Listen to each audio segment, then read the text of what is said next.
નમસ્કાર, સીએનબીસી બજારની ખાસ રજૂઆતમાં આપનું સ્વાગત છે. આપ જોઈ રહ્યા છો કોમોડિટી રિપોર્ટ અને હું છું ઝરણાર કંટી. તો આ સપ્તાહે નોન એગ્રી કોમોડિટી પર ખાસ ફોકસ રહ્યું છે અને જ્યાં સોના ચાંદીમાં એક સારી રિકવરી નીચલા સ્તરેથી આવતી દેખાય છે. ક્રૂડ ઓઇલમાં પણ એક તેજીનો ઉભરો આપણને આવતા દેખાયો અને બ્રેન્ટના ભાવ આશરે $88 ઉપર પહોંચતા દેખાયા. પણ બેઝ મેટલ્સની ચાલ થોડી સુસ્ત રહી. બેઝ મેટલ્સ પર ચાઇના તરફથી માંગ ઘટવાની અસર રહેતા કિંમતોમાં નાની રેન્જમાં કામકાજ જોવા મળ્યું. હવે આવનાર 10 વર્ષની વાત કરીએ તો કઈ નોન એગ્રી કોમોડિટીનું પ્રદર્શન સુધરશે અને કયા છે રોકાણ કરવાની તક, તે અંગેની આજે આપણે નિષ્ણાતો સાથે ચર્ચા કરીશું. આ ચર્ચામાં આપણી સાથે એમિરેટ્સ એનબીડીના ધર્મેશ ભાટિયા અને શેરખાનના કોમોડિટી અને કરન્સી હેડ જીગર પંડિત જોડાયા છે. આ બંનેનું સ્વાગત છે અને આ ચર્ચાની આપણે અહીં આગળથી શરૂઆત કરીએ એ પહેલાં જે રીતે આપણે આ સપ્તાહની અંદર સીએનબીસી બજારના 10 વર્ષ ઉજવી રહ્યા છે અને આપ બંને આ 10 વર્ષ દરમિયાન જોડાયેલા છો. ધર્મેશજી, આપ સતત 10 વર્ષથી અમારી સાથે જોડાયેલા છો, તો આપનો સીએનબીસી બજારના 10 વર્ષના જે ઉજવણી છે એના ઉપર આપ શું કહેવા માંગશો? જનાજી, થેન્ક યુ અને કોંગ્રેચ્યુલેશન સીએનબીસી બજારને. ઇનફેક્ટ જ્યારે 10 વર્ષથી પહેલા 2 વર્ષ પહેલાથી આની એક યોજના બની હતી ને હું તો સીએનબીસી ઓલમોસ્ટ 20 વર્ષથી જોડાયેલો છું. તો મને ખબર છે કે 2 વર્ષ પહેલાથી આપણે એને પ્લાનિંગ કરી હતા કેવી રીતે થશે ને સ્ટેપ બાય સ્ટેપ કેવી રીતે એને સપોર્ટ કર્યું હતું. તો મારા હિસાબથી તો આ 10 વર્ષ મને હજી લાગે છે કે 100 વર્ષ થઈ જશે આને, કેમ કે એટલે સારી રીતે પ્રોગ્રામ સેટ થાય છે. ટીઆરપી સારું છે. તમે અગર અરાઉન્ડ ગુજરાત એરિયામાં જશો તો બધા સીએનબીસી બજારને જ પ્રિફર કરે છે. એક તો માતૃભાષા છે ને ઉપરથી જે મેજર ટ્રેડર્સ છે એ બધા ગુજરાતી, મારવાડી, સિંધી લોકો જે છે એ આ ચેનલને વધારે સપોર્ટ પણ કરે છે. નો ડાઉટ મારા હિસાબથી આ ચેનલ હજી વૃદ્ધિ થાય ને આખી ટીમને મારા તરફથી હાર્દિક શુભેચ્છા. જી, આપનો ખૂબ ખૂબ આભાર અને આપ પણ આ જ રીતે અમારી સાથે આગળ પણ જોડાયેલા રહેજો. અને સાથે જ જીગરજી, આપ પણ અમારી ચેનલ સાથે સમયે જોડાતા રહ્યા છો. આપણે કોમ્યુનિટીઝ અંગે પણ વાત કરી છે. આપ સીએનબીસી બજારના 10 વર્ષ ઉપર કઈ રીતની આપની વિશેષ રહેશે? તો થેન્ક યુ જણા. સૌથી પહેલા તો સીએનબીસી ના બજાર અને એન્ટાયર ટીમને કોંગ્રેચ્યુલેશન. એક દસકો પૂરો કર્યો છે, ખૂબ સક્સેસફુલ રીતના તમે પૂરો કર્યો છે, એ બદલ ખૂબ ખૂબ આપને ધન્યવાદ. Congratulation, lots of congratulation. અને સૌથી ઇમ્પોર્ટન્ટ છે કે જે આજે શેર બજાર છે કે કોઈ બી માર્કેટ છે એમાં ગુજરાતીઓનો અને મારવાડીઓનો સિંહ ફાળો છે. અને એ માટે જે તમે ચેનલ ચાલુ કરી, મને બરાબર યાદ છે કે આજે તમે જ્યારે 10 વર્ષ પહેલા જ્યારે ચેનલ ચાલુ કરી હતી ત્યારે I was also one of the speaker in the channel. તો જે હિસાબે તમે ફાળો આપ્યો છે, જે હિસાબે ઇન્ફોર્મેશન, જે હિસાબે વ્યુઅર્સનું ચોઇસ આવેલી છે સીએનબીસી બજાર માટે, I think it is really commendable અને લોટ્સ ઓફ કોંગ્રેચ્યુલેશન. અને આશા રાખું છું કે આવતા વર્ષોમાં તમારો જે વ્યુઅર વર્ગ છે હજુ વધતો જ રહેશે. ઓકે, તો આપણે અહીં આગળથી વાત ખાસ કરી સીએનબીસી બજારના 10 વર્ષ અને આ જ રીતે આપણે આગામી વર્ષોમાં પણ કામ કરતા રહીશું. આપ તમામ નિષ્ણાતો જે અમારી સાથે જોડાયેલા છો એમનો પણ આભાર અને દર્શકોનો પણ આભાર. પણ હવે આપણે ચર્ચાની શરૂઆત કરીએ. આ સપ્તાહમાં આપણે જે રીતે વાત કરી નોન એગ્રી કોમોડિટીમાં ખાસ ફોકસ રહ્યું અને પાછલા 10 વર્ષની પણ જો આપણે વાત કરીએ તો સોનાએ ઘણા સારા રિટર્ન આ આખા દાયકાની અંદર બનાવીને બતાવ્યા છે. પણ આ સપ્તાહની આપણે વાત કરી લઈએ તો આ સપ્તાહમાં સોનાની ચમકની અંદર વધારો થયો. 2330 સુધીની જે એક નાની રેન્જમાં ફસાયેલું સોનું હતું એ આ સપ્તાહ દરમિયાન 2360ની આસપાસ પણ પહોંચતું દેખાયું. તો આ કોમેક્સના લેવલની વાત કરીએ અને જો આપણે એમસીએક્સની વાત કરીએ તો 72,400ની ઉપર પહોંચ્યું છે. તો ધર્મેશજી, આ સપ્તાહ ખાસું ઇમ્પોર્ટન્ટ હતું કારણ કે ઘણા બધા ડેટા આ વીકમાં હતા. એફઓએમસીની મિનિટ્સ પણ હતી. જેરોમી પોવેલનું એક સ્ટેટમેન્ટ પણ આ સપ્તાહ દરમિયાન આવતું આપણે જોયું હતું. કયા સંકેતો ખાસ મહત્વના રહેશે અને જે મૂવ આ સપ્તાહમાં આપણને આવતી સોનાની અંદર દેખાય છે એનાથી આવતા સપ્તાહ માટે કઈ રીતના સંકેતો મળી રહ્યા છે? સોનાને આપ કઈ રીતે જોઈ રહ્યા છો? જો આપણે સોનાની વાત કરીએ તો સોનામાં લાસ્ટ 3-4 દિવસમાં એક સારું એક જમ્પ જોવા મળ્યું છે. બટ ઓવરઓલ અગર તમે જોશો તો 2300 થી 2400 નો જે રેન્જ છે એ $100 નો રેન્જ હજી પણ ઇન્ટેક્ટ છે. કન્ટિન્યુઅસલી લાસ્ટ મંથમાં પ્રાઇસ 2300 ના નીચે જવાનું ઘણી કોશિશ કરી બટ અસક્સેસફુલ રહીને માર્કેટમાં સારું એક જમ્પ આવી દીધું. હવે શું થાય છે કે હવે જો ઇલેક્શન્સ છે, હવે તમે જો ફ્રેન્ચમાં પણ ઇલેક્શન ચાલે છે, એની વોલેટિલિટી એવા માર્કેટમાં તમે જોશો કે ડોલરમાં તમારે વોલેટિલિટી જોવા મળી છે. તમે અગર કરન્સીમાં જોશો તો જે સૌથી વધારે જે બેરિશ કરન્સી જોવા મળી છે જાપાનીઝ યેન છે. ઇનફેક્ટ એ સૌથી સેફેસ્ટ કરન્સી કહેવાતી હતી ને આજના તારીખમાં તમે જોશો કે એમાં 15 થી 20% નો ઘટાડો તમારે શોર્ટ ટર્મમાં જોવા મળ્યો છે. તો આ બધી કરન્સીઝ જ્યારે વીકનેસ થશે તો ક્યાં ના ક્યાં તમારે સોનામાં નિવેશ થશે. બહરહાલ તમે જોશો ઇક્વિટી માર્કેટ પણ આઉટ પરફોર્મ કરે છે. ઇન્ડિયા માર્કેટ રહો, તમે ઇન્ટરનેશનલ માર્કેટ જો, S&P જો, લાઈફ ટાઈમ હાઈ પર ટ્રેડ થાય છે. તો કન્ટિન્યુઅસલી એમાં તેજી બરકરાર જ છે. પ્લસ આગળ ચાલતા સપ્ટેમ્બરથી લઈને જાન્યુઆરી સુધીના એન્ટિસિપેશનમાં 1 થી 2 કટ એન્ટિસિપેશન છે. એ કારણવશ પણ તમારે સોનામાં એક સારું એવું સપોર્ટ મળવું જોઈએ. તમે અગર ઓબ્ઝર્વ કરશો કે લાસ્ટ ક્વાર્ટરમાં જે 10 years ટ્રેજરી yield હતી એ 5-5.5% પર ચાલી હતી. આજે 4-4.5% વચ્ચે ફરે છે. તો એમાં 1% ઘટોટી આવા કરતા સપોર્ટ મળ્યું છે ગોલ્ડને. તો હું રેકમેન્ડ કરીશ gold as a safe heaven હજી પણ મને ફર્મ લાગે છે. ઇનફેક્ટ મને રૂપી MCX માં વધારે વીકનેસ એટલે લાગે છે કે મને રૂપી બહુ ડેપ્રિશિએટ લાગે છે. તમે બધી કરન્સીઝ બાસ્કેટ જોઈ લો, સારી એવી એમાં એક ફોલ જોવા મળ્યું છે કરન્સીમાં. ઇન્ડિયા હજી પણ ફોર્મ છે, સરકાર ફોર્મ છે. એ કારણવશ ઇન્ડિયાની કરન્સી એટલી ડિમોલિશ નથી થઈ જે બાકી બધી કરન્સીઝ થઈ ગઈ છે. એનું મેઇન કારણ છે સપોર્ટિવ. બટ વધારે મને લાગતું કે RBI ને હોલ્ડ કરશે, કેમ કે ઇમ્પોર્ટ એક્સપોર્ટમાં બહુ ફરક પડશે. અગર આપણી કરન્સી ડેપ્રિશિએટ નહીં થઈ તો બાકી બધી કરન્સીઝ ડેપ્રિશિએટ થઈ હશે તો એક્સપોર્ટમાં બહુ ફરક પડશે. તો મારા હિસાબથી ઓન એન એવરેજ ડોમેસ્ટિક માર્કેટમાં અહીંયાથી પણ હું તેજી કરવાની સલાહ આપીશ. જ્યાં સુધી 17,000ની ઉપર માર્કેટ ટક્યો રહેશે ત્યાં સુધી ફંડામેન્ટલી ટેકનિકલી બંને ફોર્મ રહેશે. પોઝિશનલી મને દિવાળી સુધી 74 to 75,000 ફરીથી લાગે છે. તો હું બાયની સલાહ આપીશ સોનામાં, ને નિવેશકોને કહીશ કે બાય કરીને હોલ્ડ કરીને રાખો. સારો પ્રોફિટેબલ ટ્રેડ તમારે સોનામાં જોવા મળશે. ઓકે, તો ધર્મેશજી તરફથી દિવાળી સુધી આપણે એક સારી મજબૂતી સોનાની અંદર આવતી જોઈ શકીએ છીએ. તો બાય કરો અને હોલ્ડ કરીને રાખો. આ સ્ટ્રેટેજી તમે સોનાની અંદર રાખીને ચાલી શકો છો. જીગરજી, આપ કઈ રીતે જોઈ રહ્યા છો સોનાને? હવે સોનામાં ખરીદારી તરફ રહેવાની આપની પણ સલાહ રહેશે કે આપ કઈ રીતે જોઈ રહ્યા છો? સો જણા બેઝિકલી છેલ્લા થોડા દિવસમાં જોશો તો ગોલ્ડ એકદમ રેન્જ બાઉન્ડમાં હવે એ રેન્જ તોડીને ઉપર આવી ગયું છે. તો સૌથી પહેલું જે મીડિયમ ટુ લોંગ ટર્મ છે, આપણે કારણ સમજવું પડશે કે ગોલ્ડ વધે છે અને શેના માટે. એક તો જે ઇન્ટરેસ્ટ રેટ છે, જો ઇન્ટરેસ્ટ રેટ ઘટશે તો ડેફિનેટલી સોનામાં તેજી આવશે. બીજું છે જે સેન્ટ્રલ બેંક જે છેલ્લા 2 વર્ષમાં જે લોકોએ બાઇંગ કર્યું છે, દે હેવ બોટ એક્સપોનેન્શિયલ, એટલે છેલ્લા 22 અને 23માં લગભગ છેલ્લા 10 વર્ષના એવરેજ કરતા ઓલમોસ્ટ 2.5 ટાઈમ બાય કર્યું.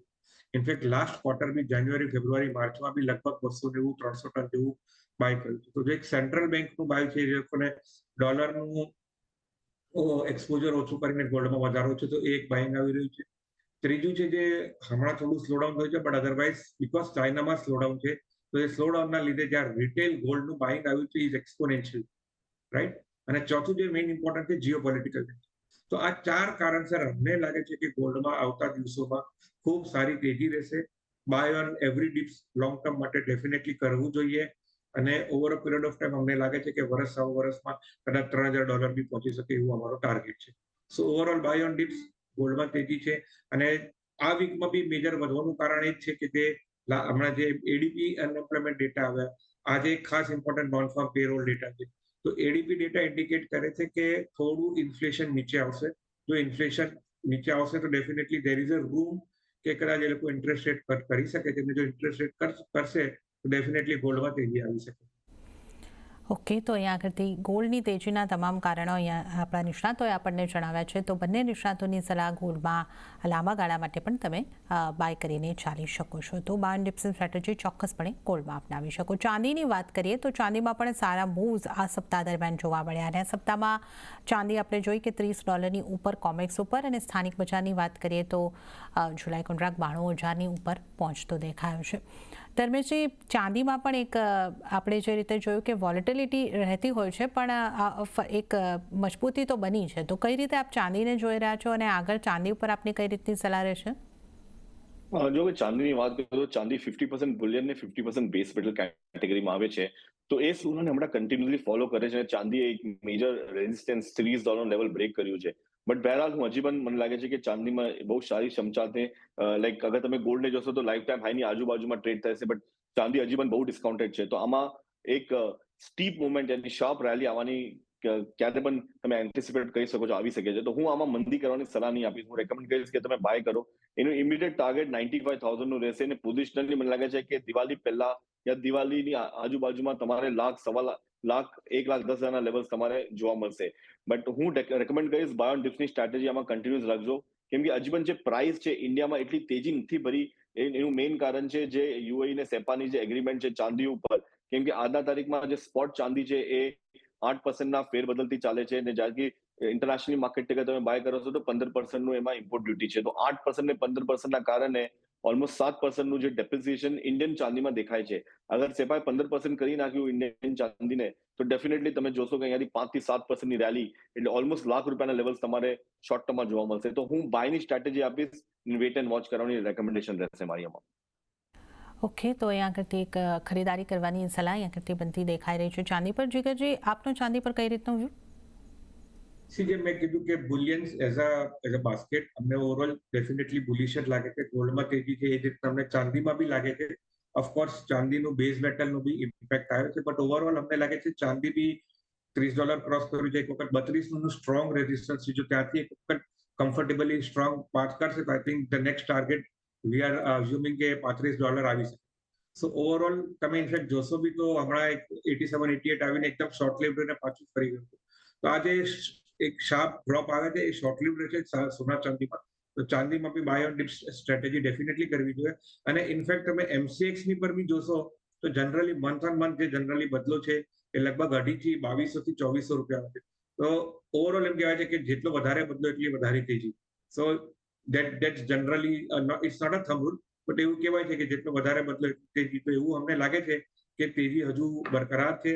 બાય ઓન ડિપ્સ ડેફિનેટલી સિલ્વરમાં તમારે કરવું જોઈએ. નોન એગ્રી કોમોડિટીનું પરફોર્મન્સ કેવું રહ્યું અને આગળ હવે કઈ રીતની તક બની રહી છે એની ચર્ચા આપણે કરી રહ્યા છીએ. આ ચર્ચામાં આપણી સાથે ધર્મેશ ભાટિયા અને જીગર પંડિત જોડાયેલા છે. તો સોના ચાંદી બાદ હવે જો આપણે મેટલ્સની વાત કરી લઈએ તો ધર્મેશજી, મેટલ્સમાં પણ આપણને ઉતાર ચઢાવ દેખાયા, પણ કોપરની કિંમતો સારી એવી લગભગ એકાદ મહિનાના ઉપલા સ્તર સુધી પહોંચતી આપણને જોવા મળી. એલ્યુમિનિયમમાં પણ આપણે આ સપ્તાહ દરમિયાન જોયું કે ખાસી એક મજબૂતી તરફનો કારોબાર બનતો દેખાયો હતો. કઈ રીતે તમે હવે મેટલ્સને જોઈ રહ્યા છો અને ત્યાં કયા સંકેતો ખાસ મહત્વના રહેશે? ચાલો આપણે બેઝ મેટલની વાત કરીશું. આપણે સ્ટાર્ટ કરીએ કિંગ કોપરથી. બેઝ મેટલનું જે આપણે કહેવાય છે કિંગ ને ડોક્ટર કોપર, એમાં મને થોડી એક સારી વૃદ્ધિ લાગે છે. માર્કેટમાં જે ફોલ જોવા મળ્યું હતું લાસ્ટ ક્વાર્ટરમાં ઓલમોસ્ટ 950 થી 800 ના લેવલ આવી ગયા. તો હમણાં અહીંયા ક્યાંય ને ક્યાંય માર્કેટમાં બહુ સારું સપોર્ટિવ પ્રાઇસ લાગે છે. અને અહીંયાથી ધીરે ધીરે તમે જોશો કે જે 820 850 ના લેવલ આવી ગયા છે. હવે માર્કેટ ફોર્મનેસ બતાડે છે. તો હું રેકમેન્ડ કરીશ કે કોપરમાં હું હજી પણ બહુ બુલિશ છું અને અહીંયા પ્રાઇસ અહીંયાથી એટલીસ્ટ 10 થી 15 રૂપિયાની તેજી બતાડી શકશે. તો લોંગ ટુ શોર્ટ અગર તમે કમ્પેરિઝન કરશો તો અહીંયાથી એટલીસ્ટ હું એક્સપેક્ટ કરીએ કે ફરીથી 880 885 ના લેવલ્સ પણ ઘટશે. સેમ ચાંદી અગર વધશે, આનાથી સપોર્ટ મળશે ચાંદીને પણ. તો મારા હિસાબથી બાઇંગ ઓન ડિપ્સની મારી સ્ટ્રેટેજી રહેશે કોપર, ઝિંક, નિકલ બધા કાઉન્ટરમાં. હું રેકમેન્ડ કરીશ કે તમે શોર્ટ ટર્મ માટે અહીંયા સ્પેક્યુલેટિવ બાઇંગ કરીને ચાલી શકો છો. 3 થી 4% ની તેજી તમારે કરંટ લેવલથી પણ જોવા મળશે. ઓકે, તો મેટલ્સમાં ખરીદારી તરફ રહેવાનો જો વ્યૂ બની રહ્યો છે. જીગરજી, આપ પણ જોઈ રહ્યા છો મેટલ્સમાં બાઇંગની ઓપોર્ચ્યુનિટી, કઈ રીતની આપની સલાહ રહેશે? યસ જના. સો બેઝ મેટલની વાત કરીએ તો ઓવરઓલ અમને લાગે છે કે થોડું રેન્જ બાઉન્ડ હતું, પણ હવે રેન્જ બાઉન્ડમાં થોડું સપોર્ટિવ આવી રહ્યું છે. તો કોપરમાં ડેફિનેટલી અમને કમિંગ વીક માટે બુલિશ લાગે છે. એક વખત 880 થી 890 નો ભાવ લાગે છે એક વખત. Same is the case with ઝિંકમાં બી લગભગ 285 290 નો ભાવ લાગે છે. એલ્યુમિનિયમમાં બી 235 245 240 જેવો ભાવ લાગે છે. અને ઓફકોર્સ લેડની વાત કરું તો 195 200 નો ભાવ લાગે છે. સો ડેફિનેટલી એમાં બાય કરવું જોઈએ, બટ બીકોઝ ચાઇના ફેક્ટર હજુ બી એટલું ઇમ્પેક્ટ નથી આપી રહ્યું, એટલું સપોર્ટ નથી આપી રહ્યું. સો ટાઈટ સ્ટોપ લોસ થી ડેફિનેટલી કામ કરવામાં એડવાઇઝેબલ છે. ઓકે, તો ખરીદારી તરફ રહેવાનું રહેશે મેટલ્સને માટે, પરંતુ સ્ટોપ લોસનું ખાસ ધ્યાન રાખો. તો આ એક મહત્વની મેટલ્સ અંગે આપણે વાત કરી છે. ક્રૂડની હવે આપણે વાત કરી લઈએ, કારણ કે ક્રૂડ આ સપ્તાહમાં ખાસું ફોકસમાં રહ્યું ને ક્રૂડમાં લગભગ 3 મહિનાના ઉપલા સ્તરની આસપાસ કિંમતો પહોંચતી દેખાય. બ્રેન્ટ આપણે આ સપ્તાહમાં જોયું કે $87 ઉપર પહોંચ્યું. MCX ઉપર પણ એક સારા મૂવ્સ આવતા આપણે જોયા છે. ધર્મેશજી, ક્રૂડને તમે કઈ રીતે જોઈ રહ્યા છો? આ સપ્તાહમાં ઇન્વેન્ટરીમાં પણ મોટો ઘટાડો આવતો દેખાયો અને ડિમાન્ડને લઈને પછી હરિકેનને લઈને જે ઘણી બધી અપડેટ્સ છે એ હજી પણ સપોર્ટિવ લાગી રહી છે અને હજી આગળ આપ તેજી જોઈ રહ્યા છો? જો આપણે કાચા તેલની વાત કરીએ તો કાચા તેલમાં જે તેજી આવી હતી એ શોર્ટ ટર્મમાં એક જીઓપોલિટિકલ ટેન્શન ને પ્લસ સમર ડિમાન્ડ એટલે ઘણું બધું ફેરબદલ 1-1.5 મહિનાની અંદર જોવા મળ્યું છે ને એ કારણે તમે જોશો કે પ્રાઇસમાં એક સારી એવી ઓલમોસ્ટ $10ની રેલી તમારે કરંટ લેવલથી જોવા મળી છે. હવે આ લેવલ પર સસ્ટેનેબિલિટી મને વધારે લાગતી નથી. બે કારણ છે. એક તો હવે ઇલેક્શન્સ ને જીઓપોલિટિકલ ટેન્શન ખતમ થઈ જશે. બીજું, અગર તમે જોશો કે સમર ડિમાન્ડ પણ ઓછું થઈ જશે તો હરિકેન સિઝન ને સમર ડિમાન્ડ બંને એકસાથે પતી જશે. આગળના બધા મહિના બેકવર્ડેશનમાં ચાલે છે. એટલે તમે આગળના મહિના જોશો તો $1 ડિસ્કાઉન્ટમાં ચાલે છે અને એના આગળ હજી $1 ડિસ્કાઉન્ટમાં. એટલે અગર તમારે તેજી કરવી હોય તો રોલિંગ કોસ્ટમાં તમારે એમાં જ પૈસા લાગી જશે. ને તમે મંદી કરશો તો પણ તમારે પૈસા લાગશે કેમ કે માર્કેટ રિવર્સ ચાલે છે. તો હું રેકમેન્ડ કરીશ કે કરંટ લેવલ 7000 ના લેવલ પર હું વેચવાની સલાહ આપીશ. 7050 નો સ્ટોપ લોસ રાખજો. ડાઉનસાઇડ તમે એક્સપેક્ટ કરજો કે અહીંયાથી એટલીસ્ટ $100 થી $150 ઘટાડો એટલે અરાઉન્ડ 6900 થી 6850 ના લેવલ તમારે નાની અવધિમાં તમારે જોવા મળશે. હું બાઇંગની સલાહ નહીં આપીશ કેમ કે માર્કેટ બહુ ઓવરહીટેડ છે, ઓવરબોટ છે. જીઓપોલિટિકલ ટેન્શન એસેજ નથી માર્કેટમાં ને ડિમાન્ડ સપ્લાયની સામે અગર તમે જોશો કે જે તેજી આવી છે આર્ટિફિશિયલ ડ્રિવન છે કેમ કે સપ્લાયને સપોર્ટ નથી કર્યું. ડિમાન્ડ એસેજ માર્કેટમાં છે જ નહીં. તો સપ્લાય કન્સ્ટ્રેન કરીને નોન ઓપેકે પોતાના પ્રાઇસને સપોર્ટ કર્યું છે. ઓપેક પણ અગર તમે જોશો ક્યાં ના ક્યાં માર્કેટમાં સપોર્ટ કરે જ છે. US election on the corner છે ને અગર તમારે જોશો કે અગર બિડેનને જીતવું હોય ને રીઇલેક્ટ કરવું હોય તો એ ઈચ્છે નહીં કે પ્રાઇસને એટલી ઉપરી લેવલ પર સસ્ટેનેબલ જોવા મળે. હમણાં એક્સપેક્ટ કરું છું કે અહીંયાથી એટલીસ્ટ $5 થી $7 ઘટાડો તમારે કરંટ લેવલથી પણ તમે જોઈ શકશો. ઓકે, તો ધર્મેશજી તરફથી એક ક્રૂડને માટે વેચીને કારોબાર કરવાની સલાહ, કારણ કે અહીં આગળથી ઘટાડો અપેક્ષિત થતો એમને લાગી રહ્યો છે. જીગરજી, આપ ક્રૂડને કઈ રીતે જોઈ રહ્યા છો? જે રીતે જીઓપોલિટિકલ ટેન્શન્સ અને આપણે જે યુએસ ઇલેક્શનની પણ અહીં આગળથી નજરમાં રાખી રહ્યા છે, તો આપનો આઉટલુક કઈ રીતે રહેશે ક્રૂડ પર? ક્રૂડમાં અમે એકદમ કોન્શિયસલી ટ્રેડ કરવાનું સલાહ આપીએ છીએ કારણ કે જીઓપોલિટિકલ ટેન્શન અત્યારના એટલું ઇમ્પેક્ટ છે કે કોઈ બી ઓવરનાઇટ પોઝિશનમાં ક્યાંય બી ઇમ્પેક્ટ આવી શકે છે તો તમારા પોઝિશનના અગેન્સ્ટમાં જઈ શકે છે. સો એકદમ કોન્શિયસલી ટ્રેડ કરી ઓવરનાઇટ વધારે એક્સપોઝર ન લઈને અમને લાગે છે અત્યારના શોર્ટ ટર્મ માટે તેજી બિલ્ડ થઈ છે કારણ કે જે હિસાબે ઇન્વેન્ટરી એટલી શાર્પ ડ્રોપ આવી છે ઇન્વેન્ટરીમાં એને એક સેન્ટિમેન્ટલ બાઇંગ આવ્યું છે. અને બીજું શું છે કે ગઈકાલે રશિયાના એક બે પ્રોડ્યુસર્સે બી કીધું છે કે અમે બ્લેક સીમાં શાર્પ સપ્લાય કટ કરશું તો એ સેન્ટિમેન્ટલી થોડું બાઇંગ આવી રહ્યું છે. અત્યારના અનડિસિસિવ મોડમાં છે. અમને લાગે છે એક વખત જો 7050 પર ક્રોસ કરશે તો એક વખત 7200 થી 7450 નો લેવલ એ દેખાડી શકે છે. ત્યાં સુધી વેટ એન્ડ વોચની સ્ટ્રેટેજી અપનાવી જોઈએ અને અધરવાઇઝ ઓલ્ટરનેટિવ તેજી લાગે છે તો એક વખત અત્યારના એમસીએક્સમાં ક્રૂડ ઓઇલ ઓપ્શન્સના કોન્ટ્રાક્ટ એકદમ લિક્વિડ છે તો એમાં કોલ ઓપ્શન્સ બાય કરી શકાય. ઓકે, તો અહીંયા એક ખાસ સાવચેતી સાથે ક્રૂડની અંદર ટ્રેડ લેવાની સલાહ જોઈ છે જે કૃષિ તરફથી બનતી દેખાઈ રહી છે. કોલ ઓપ્શનની સ્ટ્રેટેજી અપનાવો એ રીતની અહીંયા કરતી સલાહ બનતી દેખાઈ રહી છે. પણ ધર્મેશજી, જ્યારે આપણે આ 10 વર્ષની ખાસ વાત કરી રહ્યા છે તો આપની પાસેથી એ પણ સમજવું હતું કે આ 10 વર્ષની અંદર આપણે જોયું કે સોનાના લગભગ સૌથી વધારે રિટર્ન રહ્યા. તો આ દાયકો જો કોમોડિટીઝમાંથી આપણે જોઈએ તો સોના ચાંદીનો એક રીતે કહી શકીએ સોનાના સૌથી વધારે રિટર્ન હતા. આવનારા દાયકાની જો વાત કરવી હોય તો કઈ કોમોડિટી પર ફોકસ હોવો જોઈએ? ક્યાં વધારે આપ એક પોટેન્શિયલ જોઈ રહ્યા છો? ધર્મેશજી, આપને મારો અવાજ આવી રહ્યો છે? જો અગર તમે જે દસકો આપણે કહીએ એટલે ગુજરાતીમાં આપણે કહીએ ને કે તમારો દસકો બહુ સારો હશે તો મારા હિસાબથી સોનાનો દસકો આ વખતે બહુ સારો છે અને પ્રાઇસમાં તમારી જે વૃદ્ધિ જોવા મળી છે એ એક્સપોનેન્શિયલ વૃદ્ધિ આવી છે. બટ હવે માર્કેટ સ્ટેબિલિટી તમે જો એક્સપેક્ટ કરીએ કે stable gold as a safe haven આપણે around the world any currency પણ તમે કહી શકો છો. બટ બહેરહાલ વર્લ્ડમાં જે બે કરન્સીઝ છે એક છે ગોલ્ડ ને બીજું છે જપાનીઝ યેન. જપાનીઝ યેનમાં તમે જોશો કે જે 100-125 ની કરન્સી હતી એ 170 પર ઓલમોસ્ટ આવી ચૂકી છે. તો એમાં તમે જોશો કે ઓલમોસ્ટ 50% થી 75% ની વોલેટિલિટી પ્રાઇસમાં આવી ચૂકી છે. તો એના અગેન્સ્ટમાં તમે અગર ગોલ્ડ જોશો તો જે ગોલ્ડ 1800 નો હતો એ 2400 થઈ ગયું છે. બટ ફિલહાલ હું રેકમેન્ડ કરીશ કે અગર મને લોંગ ટર્મ માટે અગર હોલ્ડ કરવું હોય તો gold as a safe heaven definitely રહેશે.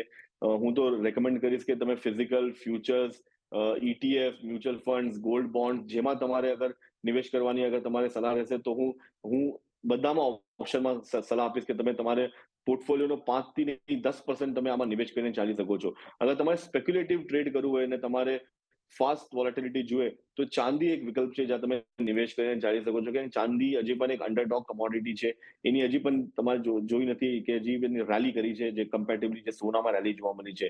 તો અગર ઇન્ડસ્ટ્રીયલ ડિમાન્ડ વધશે, રેટ ઓછા થશે તો ચાંદી પણ એક સ્પાઇક મારી શકશે ને ચાંદી ફરીથી એનું જો પ્રીવિયસ હાઈ છે $50 એ માર્કેટ એકવાર જોઈ શકશે. તો હું રેકમેન્ડ કરીશ કે તમે આ બંને કાઉન્ટરમાં નિવેશ કરીને ચાલી શકો છો, બટ સ્પેક્યુલેટિવ વધારે ચાંદી રહેશે, પોઝિશનલી ફર્મનેસ સ્ટેડી સોનું રહેશે. ઓકે, અને સાથે જીગરજીની પણ ટોપિક્સ જાણી લઈએ. આવનારા સમય માટે આપ ક્યાં ઓપોર્ચ્યુનિટી જોઈ રહ્યા છો, કઈ કોમોડિટીને ફોકસમાં રાખવાની આપની સલાહ રહેશે જીગરજી? તો જનરલી ગોલ્ડ અને સિલ્વર એવી વસ્તુ છે કે everyone understand it is very close to everyone heart also. અને અમને લાગે છે કે જે અત્યારના પરિબળો ઊભા થઈ રહ્યા છે, ગોલ્ડ અને સિલ્વરને ડેફિનેટલી લાંબા ગાળા માટે પુશ આપશે અને લાંબી તેજી એમાં definitely. Having said that, China અત્યારના એટલું હજુ ઓપન થયું નથી, એનું હજુ ગ્રો નથી થઈ રહ્યું, but the moment China starts growing, I think industrial commodities will start move. અને અમને લાગે છે કે આવતા 10 વર્ષ, જે તમે કીધું 10, I think it's a cycle of a commodity overall. એટલે જે આપણે કહીએ કોમોડિટી સાયકલની રેલી ચાલુ થઈ છે, અમને એવું લાગે છે કે કોમોડિટી સાયકલ રેલી ચાલુ થઈ છે. તો gold silver is the first pick, અને ચાઇનાના ડેટા પર થોડું ધ્યાન રાખશો તો બેઝ મેટલમાં copper is the third bet where you can think of putting your money. Okay, તો ગોલ્ડ, સિલ્વર અને કોપરને ફોકસમાં રાખો, જીગરજીનો આ સલાહ બની રહી છે. અને ધર્મેશજી તરફથી સોના ચાંદી ઉપર પસંદગી આવતી દેખાઈ રહી છે. તો આપણે આ ખાસ દર્શકની વાત કરી, આ સપ્તાહની ખાસ વાત કરી, અને આવનારા સમયને માટે પણ તમારે ક્યાં ફોકસ રાખવાનો રહેશે એની વાત કરી. ત્યારે જ ધર્મેશજી અને જીગરજી, આપ બંનેનો ખૂબ ખૂબ આભાર. આપ અમારી સાથે આ શો ઉપર જોડાયા અને અમારા દર્શકોનું માર્ગદર્શન કર્યું. આપનો ખૂબ ખૂબ આભાર. અને આ સાથે જ કોમોડિટી રિપોર્ટની આ ખાસ રજૂઆતમાં હાલ પૂરતું આટલું જ. હાલ મને પણ આપશો રજા. વધુ અપડેટ્સ અને સમાચારો માટે આપ જોતા રહો CNBC બજાર. નમસ્કાર.